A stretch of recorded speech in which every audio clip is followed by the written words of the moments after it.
குட்டீஸ்க்கெல்லாம் annual exam start ஆகிடுச்சு. பாப்பா எல்லாத்துக்குமே ஃபீஸ் கட்டணும். தங்கச்சி குழந்தைங்களும் ஒரே ஸ்கூலில் தான் படிக்கிறாங்க. அதனால் நான் தங்கச்சி 2 பேருமே குட்டீஸ்க்கு எல்லாத்துக்கும் ஃபீஸ் கட்டுறதுக்கு ஸ்கூலுக்கு வந்தோம். ஃபீஸ் கட்டிட்டு பக்கத்துலேயே கேன்டீன் இருக்குது, ஸ்கூல் கேன்டீன். அப்படியே அவங்க பேரை சொல்லிவிட்டு நாங்களும் பஜ்ஜி சொச்சி எல்லாம் வாங்கி சாப்பிட்டு நம்ம வீட்டுக்கு வந்தாச்சு.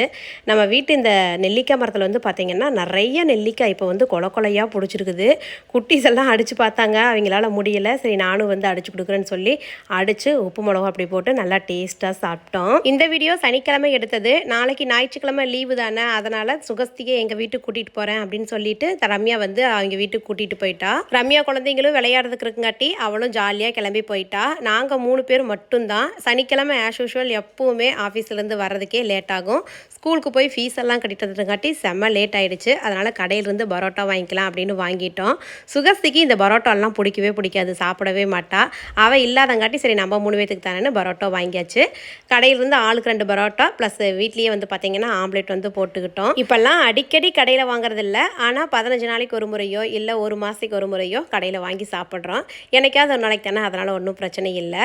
இந்த கட்டல் வாங்கினது செம்ம யூஸ்ஃபுல்லுங்க. வெளியில் உட்காந்து சாப்பிட்றதுக்கு, சித்த நேரம் கட்டில் போட்டு வெளியில் படுத்துருக்கிறதுக்கு.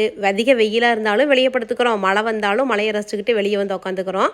ரொம்ப யூஸ்ஃபுல்லாக இருக்குது.